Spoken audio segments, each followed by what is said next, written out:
ராசிக்குண்டான September மாத பலன்களை பத்தி பார்க்கலாம். கும்பராசியை பொறுத்த வரைக்கும் பாத்துட்டீங்கன்னா ராசி அதிபதி மற்றும் 12ஆம் அதிபதினு சொல்லக்கூடிய சனி வக்ரத்துல இருக்கார். இந்த ராசி அதிபதி லக்னாதிபதி நல்லா இருக்கணும், அவர் வக்ர கதியில் இருக்கார். வக்ரம்னா இரட்டிப்பு தன்மை, பிடிவாத குணங்கள், இதெல்லாம் அமைப்பு. கொஞ்சம் கோபம் அதிகமாகிறது, தன்னையே அறியாம சில விஷயங்கள் செய்யறது, இதெல்லாம் நடக்கும். அதாவது நீங்களே உங்களுக்குள்ள ஒரு தனியா ஒரு சர்க்கிளை வரைஞ்சுக்கிட்டு அதுல நீங்களே உங்களை வருத்தி கொள்ளக்கூடிய ஒரு சூழ்நிலைகள் இதெல்லாம் கொடுத்துரும். ஏன்னா உங்களுக்கு ஏழரை சனி வேற முடிவுல இருக்கீங்க, அதனால கொஞ்சம் கவனமா இருந்துக்கோங்க. ஜாதக சனி வக்கரமா இருந்தா ஓரளவுக்கு நன்மைகள், சனி வக்கரமாக இல்லை என்றால் கொஞ்சம் கவனமா இருந்துக்கோங்க. எல்லா விஷயத்திலையும் ஒரு முறைக்கு பல முறை யோசிச்சு செய்வது நல்லது. குருவை பொறுத்த வரைக்கும் குரு 5ல இருந்து ராசியை பார்த்துட்டு இருக்கிறார். அதனால குருவை பொறுத்த வரைக்கும் பிரச்சனைகள் கிடையாது. ஏதோ வகையில பண வரவு, பொருளாதாரம் இதெல்லாம் ஏற்படுத்தி கொடுத்துரும். அடுத்தது செவ்வாயை பொறுத்த வரைக்கும் 3-10 குடையவர். இப்ப இருக்கக்கூடிய வீடு தான் 8ஆம் வீட்டுல இருக்கார். அப்ப 3-10 குடைய 8ல இருக்கும்போது தொழில் வளர்ச்சி கொஞ்சம் குறையும், தொழில பெரிய லாபங்கள் இருக்காது. ஹார்ட் எஃபர்ட் போட்டாலும் மீடியமா போகக்கூடிய ஒரு சூழ்நிலைகள் தான் இருக்கும். ஆனா 13ஆம் தேதிக்கு மேல பாத்துட்டீங்கன்னா உங்களுக்கு 9ஆம் வீட்டுக்கு வந்துருவார். அப்போ ஓரளவுக்கு நன்மைகள், தொழில் வளர்ச்சி, உங்களுடைய முயற்சிகள் கைகூடி வர்றது, ஏதாவது ஒரு வழியில தொழில் ரீதியாக புதிய நபர்களுடைய சேர்க்கை அல்லது சந்திப்பு, அவர்கள் மூலமாக உங்களுக்கு ஒரு நன்மைகள் கிடைப்பது, இதெல்லாம் ஏற்படுத்தி கொடுத்து விடுவார்.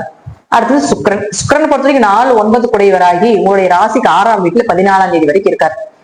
4-9 குடையவர் உங்களுக்கு 6ஆம் வீட்டுல இருந்தா கொஞ்சம் கடன் வாங்க வேண்டியது, நோய் சம்பந்தப்பட்ட விஷயங்கள், கடன் சார்ந்த ஒரு மன உளைச்சல், இதெல்லாம் கொடுப்பார். கடன் அடைக்க வேண்டிய சூழ்நிலைகள், அல்லது வேலை சரியா செய்ய முடியல, வேலையாட்கள் மூலமா பிரச்சனை இருக்கிறது, வேலையே இல்ல, அங்க ஒரு நிம்மதியே இல்ல, அதே போல தாய் தந்தையினுடைய ஆரோக்கியம் சரியில்லாம போகிறது, இதெல்லாம் கொடுத்துரும். உயர்கல்வி படிக்க முடியல அப்படிங்கறது எல்லாமே இந்த 14ஆம் தேதி வரைக்கும் கொடுக்கும். இந்த 14ஆம் தேதிக்கு மேலேயே கேதுவோட சேருது.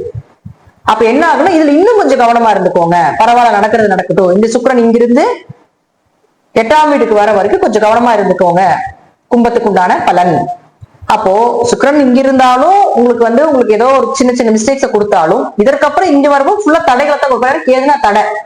அப்ப சுக்கிரன் கேது சரிக்கு ஒரு ஜாதத்துல இருக்க பெண் சாப அமைப்பு. பெண்களாக இருந்தாலும் ஆண்களவும், ஆண்களாக இருந்தாலும் பெண்களோட கவனமா இருந்துக்கணும். அப்போ ஒரு வேலை செய்யறீங்க அப்படின்னா அந்த வேலை ஆட்களாக யாரு வேணாலும் உங்களுக்கு கெட்ட பேர் பண்ணுவாங்க, தப்பே பண்ணலினாலும். சோ அந்த மாதிரி விஷயத்துல கொஞ்சம் கவனமா இருந்து செயல்படுத்திக்கணும். அடுத்தது பாருங்க, அதுவே உங்களுக்கு தாய் தந்தையராக இருக்கிறதுனாலையும் 4ங்கிறது தாய், 9ங்கிறது தந்தை, அவங்களுடைய ஆரோக்கியத்துல கொஞ்சம் கவனமா இருக்கணும். அவங்களுக்குள்ள ஒரு மனக்கசப்புகள் ஏற்படும். அடுத்தது பாருங்க, சூரியனை பொறுத்த வரைக்கும் கேதுவோட இருக்குது. சூரியன் கேது சேர்க்கை அப்படிங்கிறது முழுக்க முழுக்க பித்ருதோஷத்தை சொல்லக்கூடிய ஒரு கிரக சேர்க்கை. அப்ப பித்ருதோஷத்தை சொல்லக்கூடிய இந்த கிரக சேர்க்கை அப்படிங்கிறது முற்றிலும் பாத்துட்டீங்கன்னா மேக்சிமம் உங்க ஜாதகத்துல இருக்குன்னா இந்த காலகட்டங்கள்ல போய் திதி தர்ப்பணம் கொடுப்பது சிறப்பு.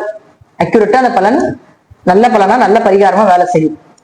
அப்படி இல்லை என்றாலும் இருந்தாலும் கொஞ்சம் கவனமா இருந்துக்கோங்க. ஏன்னா 7ஆம் இடம் அப்படிங்கிறது கணவன் மனைவி திருமணம் பார்ட்னர் சொல்றது.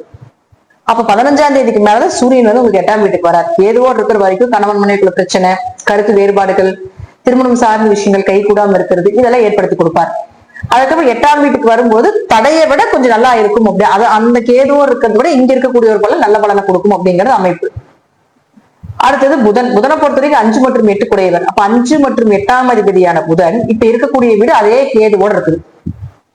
அப்ப குழந்தைகள்னால கொஞ்சம் மனக்கசப்புகள், தேவையில்லாத ஒரு பழிபாவங்கள், அவமானங்கள், மனவேதனைகள், குழந்தைங்க சொன்னபடி கேட்க மாட்டேங்கிறாங்க, குழந்தைகள் கோயிலுக்கு போக முடியல, குடும்ப ஒற்றுமை கொஞ்சம் குறைவா இருக்கிறது, இது எல்லாமே 15ஆம் தேதி வரைக்கும் நடக்கும். அதற்குள்ள 8ஆம் வீட்டுக்கு வந்துடும். அப்ப இது எல்லாமே ஓரளவுக்கு ஒரு 50% குறைக்கப்படும். ஓரளவுக்கு நன்மைகளை கொடுக்கும். ஏன்னா அங்க ஆட்சி உச்சம் பலம் பெறுகிறார். அதனால ஓரளவுக்கு நன்மைகளை கொடுக்கும். இந்த எல்லாமே இந்த புதன் 8ல் இருக்கும்பொழுது நடக்கும். கண்டிப்பா மேக்சிமம் கும்பத்துக்கு 7.5 சனி நடக்கிறதுனாலையும் இந்த நேர காலங்கள் எல்லாமே கொஞ்சம் கும்பத்துக்கு இந்த மாதம் கொஞ்சம் பார்த்து கவனமா செயல்படுத்தி கொள்ளுங்கள். ஏன்னா எல்லா கிரகங்களுமே பாத்தீங்கன்னா உங்களுக்கு நல்ல நல்ல கிரகம் எல்லாம் கேதுவோட ஜாயிண்ட் ஆயிடுச்சு. அதே போல பாத்துட்டீங்கன்னா கேது விடுவிச்சுன்னா அது உங்களுக்கு 8ஆம் இடமா வந்துருச்சு. அதனால முற்பகுதியில கொஞ்சம் பிரச்சனைகள் கொடுத்தாலும் பிற்பகுதியில கொஞ்சம் ஓரளவுக்கு ரிலீஃப் கொடுக்கக்கூடிய அமைப்பை ஏற்படுத்தி கொடுப்பார். கும்பம் தைரியமாக இருந்து இறைவனை சரணடையும் போது பெரிய மாற்றத்திலிருந்து தப்பித்துக் கொள்ளலாம்.